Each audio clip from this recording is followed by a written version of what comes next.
Par rapport aux Templiers, je vous résume rapidement la thèse d'Oleg. Les Templiers sont des descendants des Vikings, donc des apôtres de Odin, qui ont construit nos cathédrales grâce à l'argent d'Amérique chez les Incas, qu'ils ont fondé. Ok? Stupide? Oui. Oui, en effet, c'est ridicule. C'est ridicule, mais cela ne nous étonnera pas venant de Oleg.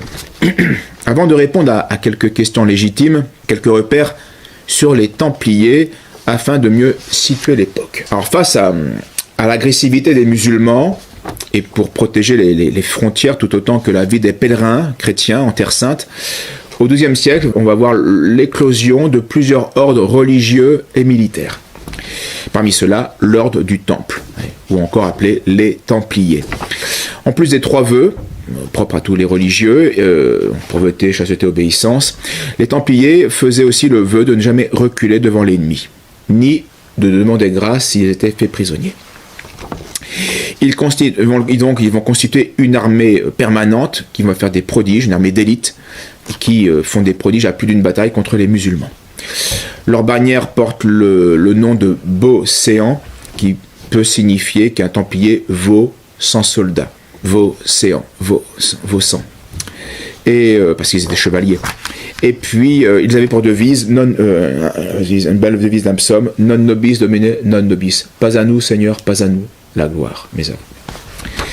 Pour faire la guerre, il faut de l'argent, ça c'est vrai de toute époque. Et donc très vite, les souverains firent des donations foncières et le pape va donner des privilèges pour que, étant bien d'église, devenus bien d'église, eh bien ils sont exempts de toute charge et d'impôts. Ce qui va leur permettre de multiplier les commanderies en Europe et ainsi d'assurer le financement de leur mission militaire. Alors l'héroïsme des Templiers va être reconnu même par nos adversaires. Et à son apogée, donc fin XIIe siècle, l'ordre comprend 15 000 chevaliers et 900 commanderies dans l'Europe. Au XIIIe siècle, il possédait plus de 9 000 maisons, donc des prieurés, des choses plus petites, ou des propriétés un peu partout en Europe. Donc l'ordre, avec le temps, va accumuler donc une richesse considérable, avec laquelle aucun souverain ne pouvait rivaliser.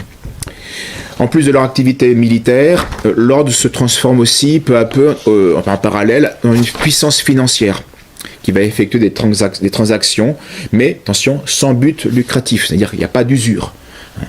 Donc ils vont prêter de l'argent au roi, au pape lui-même, etc. Et donc leur crédit comme banquier va surpasser celui des Juifs et des autres usuriers de l'époque, des Lombards, parce que eux, justement, ne la pratiquaient pas. De plus, le système féodal était conçu de telle manière que, logiquement, inéluctablement, l'ordre devenait de plus en plus propriétaire d'une partie conséquente du territoire français.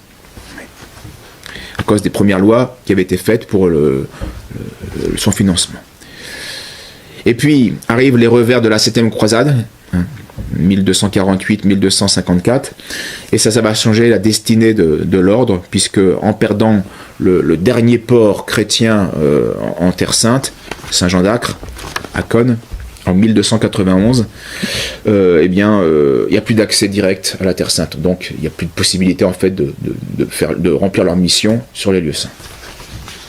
Alors le pape Nicolas IV va essayer de relancer la croisade avec une chance de victoire, et pour cela il propose à tous les ordres militaires de fusionner. Les Templiers, les Hospitaliers, les Teutoniques, c'est les principaux. Mais les Templiers vont faire échouer le projet, ils refusent. Même proposition sous Clément V, mais là, refus de Jacques de Molay, qui va être plus connu puisqu'il va être persécuté par le roi de France. Jacques de Molay refuse une fois de plus, il préfère ses intérêts personnels, temporels, de son ordre, plutôt que le bien commun qui demande une fusion. La chrétienté demandait ce sacrifice. Alors, il faut comprendre que donc on a un ordre religieux. Un ordre religieux ne peut pas se transformer en puissance financière, créancière de rois et de papes, sans éveiller des jalousies, des questions. La prospérité temporelle va aussi engendrer fatalement, la nature humaine est telle qu'un certain relâchement dans la discipline. Les heures héroïques, c'est fini. Là, maintenant, ils sont en train de capitaliser. Et donc ça aussi, cette richesse, cette gloire provoque de l'orgueil et va favoriser l'affaiblissement des mœurs. Ce qui fait qu'à la fin du XIIIe siècle, dans l'opinion publique, eh bien, on a une opinion défavorable de l'ordre des Templiers. Ça ne veut pas dire qu'ils sont tous des misérables, loin de là, mais voilà. L'ordre de gloire est passé et on leur reproche particulièrement d'avoir abandonné leur mission principale, la croisade. C'est-à-dire la défense des biens chrétiens en Terre Sainte. C'est pas la conversion de force, ça n'a rien à voir. Donc voilà la situation au début du XIVe siècle. Et on avait un ancien ordre religieux qui avait perdu de facto sa finalité qui avait justifié tous les privilèges financiers qu'on lui avait accordés, prince comme pape, et qui était devenu une grande puissance foncière et foncière aussi, et avec tout ce côté orgueilleux aussi, un peu hautain et mystérieux autour de l'ordre. Ajoutez à cela donc un roi sans scrupules, assoiffé de pouvoir absolu, et puis en parallèle un pape au contraire faible, exilé, qui n'a pas toute sa prestance. Donc vous avez là maintenant tous les trois éléments pour le drame des Templiers qui va se jouer. Alors, ceci étant maintenant rappelé, voyons comment Oleg traite le sujet. Un véritable simulacre de tribunal où les abus de pouvoir étaient légion. Le plus étrange, c'est que dans l'histoire officielle, les Templiers apparaissaient comme des défenseurs de la chrétienté. Ils auraient fait les croisades. Alors pourquoi les inquisiteurs chrétiens auraient éliminé les meilleurs serviteurs qu'ils n'aient jamais eus, allant jusqu'à brûler vif le grand maître de l'ordre et plusieurs de ses confrères? Qui a tiré avantage de ces atrocités? L'une des théories, c'est que Philippe le Bel aurait été endetté et qu'il aurait abusé les Templiers pour saisir leurs trésors et leurs biens. Il aurait donc été un peu le seul responsable. Mais cela ne tient pas, car le pape aurait facilement pu empêcher cet abus. L'ordre du Temple était puissant. Pour l'éliminer, il fallait la volonté conjointe du roi et du pape. Donc si les Templiers avaient été soutenus par l'Église, ils n'auraient pas été éliminés. Alors ici, tout n'est pas faux évidemment, mais le roi reste bien le principal responsable du drame, même s'il n'est pas le seul. Essayons d'éclaircir un peu le sujet. C'est le roi et ses créatures qui ont préparé la chute de l'ordre des Templiers, par des fausses rumeurs, puis en faisant arrêter le même jour les 2000 Templiers de France. Arrestation qui anticipait indûment une procédure canonique, c'est-à-dire qu'il n'avait pas le droit de le faire. Arrestation d'ailleurs que le pape va lui reprocher. C'est un abus de droit. Et puis c'est encore le roi qui ordonne des procès frauduleux, avec des tortures inhumaines et cruelles. On a 36 des 140 Templiers de Paris qui vont mourir sous la torture. Ça on se croirait au procès à Nuremberg où on a maltraité les Allemands pour leur faire avouer n'importe quoi. C'est inacceptable évidemment. C'est encore le roi qui va monopoliser les procédures grâce à son confesseur, qui est un dominicain, le moine Humbert, qui va abuser de son rang de inquisiteur général. Voilà, là, on a l'exemple d'un mauvais inquisiteur qui ne fait plus son travail. Alors, les aveux des chevaliers et de leurs prétendus crimes cachés, résultat donc des fraudes et de la torture royale, vont quand même impressionner le pape, parce qu'il n'a pas, bien sûr, il n'y a pas Internet à l'époque, hein, donc il a le résultat de ce qu'il croit être fait dans les règles, entre guillemets. On le trompe. Donc il est impressionné et il va ordonner, par précaution, l'arrestation de tous les chevaliers des Templiers en Europe. Il donne l'ordre à toutes les cours d'Europe.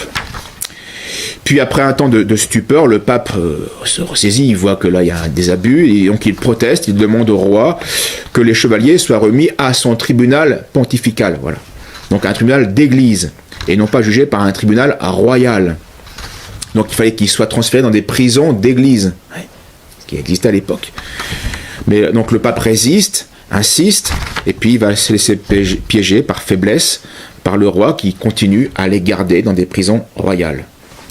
Alors le pape quand même traîne des pieds, et déjà donc ce qui permet quand même de laisser du temps, et Et il y a des Templiers qui commencent à se rétracter. Alors, non, on a parlé sur la torture, c'est ce qu'on a dit, c'était complètement faux. Donc devant une commission pontificale. Alors Clément V fait même en sorte que le roi, pour aussi un peu casser la dynamique, il fait en sorte que le roi n'aura aucun avantage à la disparition de l'ordre financièrement. Donc il annonce déjà la couleur, que si jamais l'ordre devait disparaître, l'argent n'ira pas au roi de France. Donc il espérait ainsi casser les envies, le projet du roi. Alors le roi voit que le pape fait de la résistance et donc va accélérer le processus.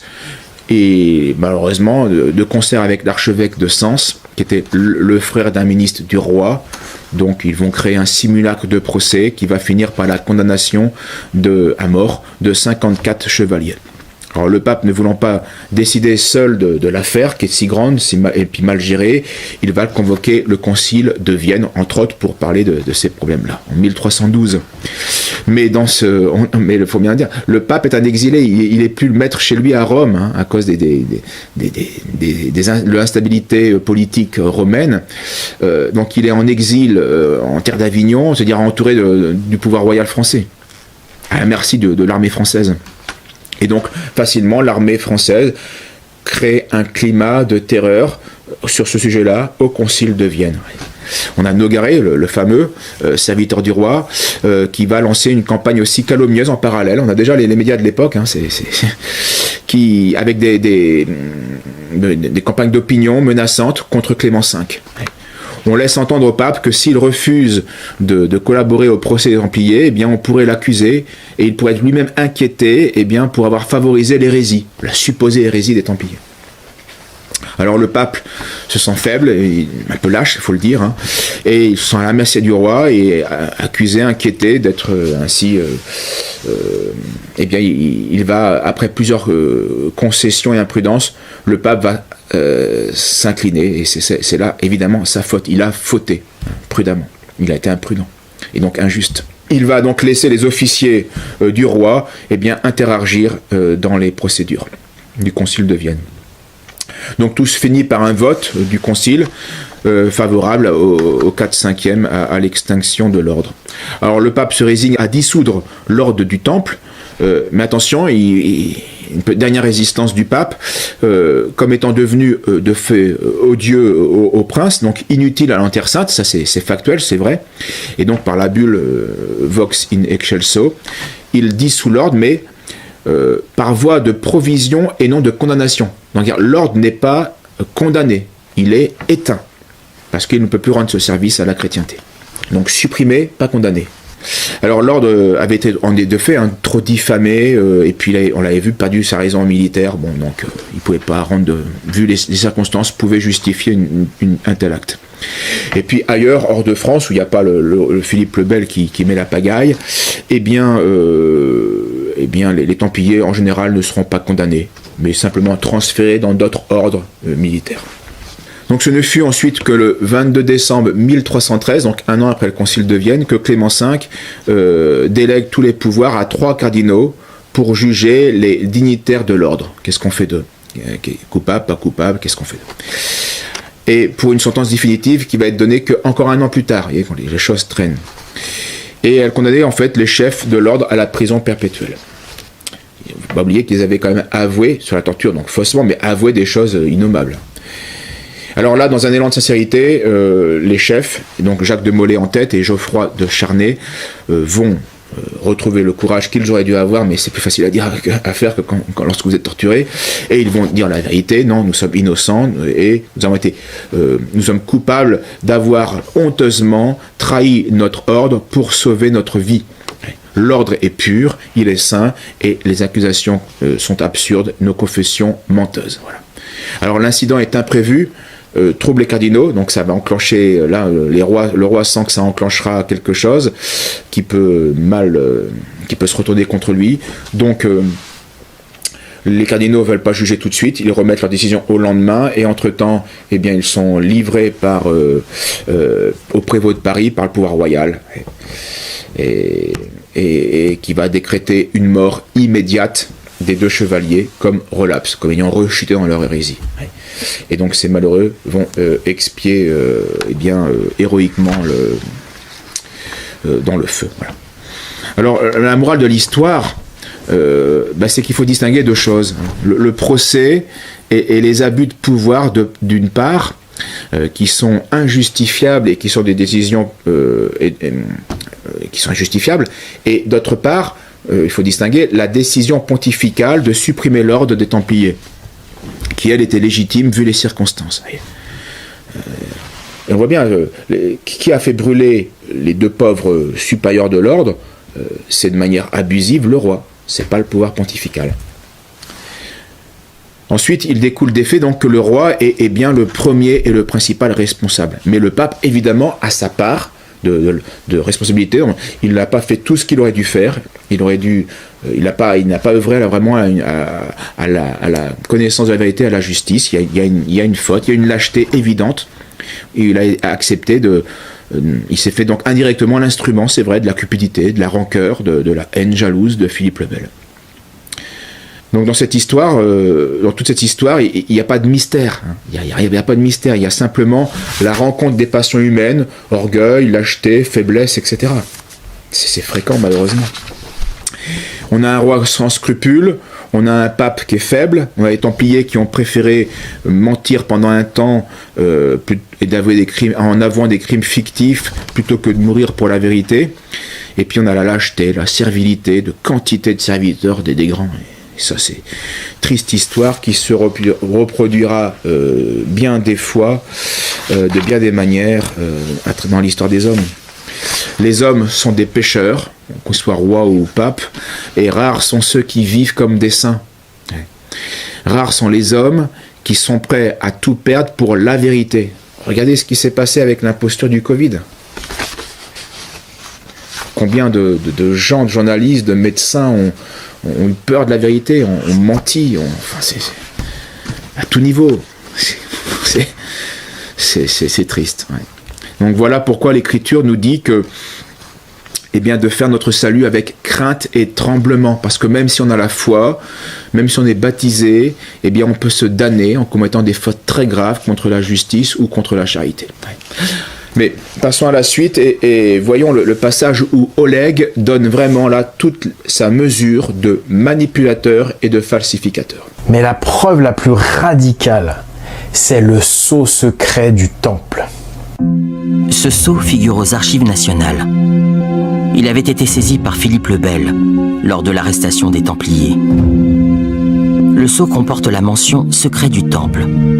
Il était apposé sur un document adressé au grand maître de l'ordre par un commandeur inconnu. Ce qui laisserait à penser que le grand maître recevait secrètement des directives d'un commandeur inconnu qui signait par l'apposition de ce sceau secret. Le sceau révèle l'appartenance religieuse du commandeur, ainsi que le secret américain. On reconnaît ici la rue nodale, emblématique d'Odin, et ici, la roue solaire celto-viking. Et voici un Indien d'Amérique, avec sa coiffe de plumes et son arc.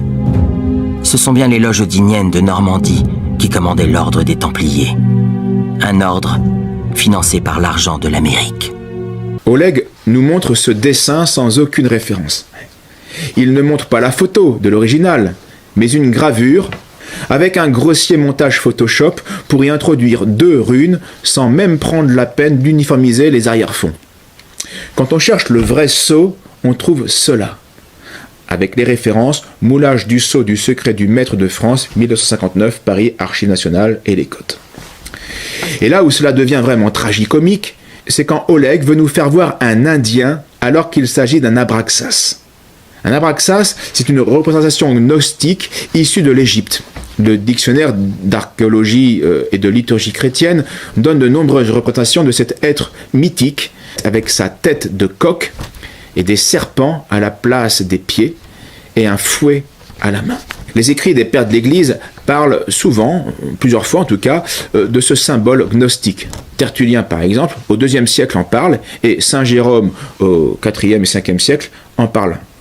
Pour qui l'Abraxas correspondrait au nom mystique et caché du soleil, et dont la somme des lettres en grec, Abraxas, donne le nombre 365, qui correspond donc au jour d'une année solaire. Voilà son hypothèse.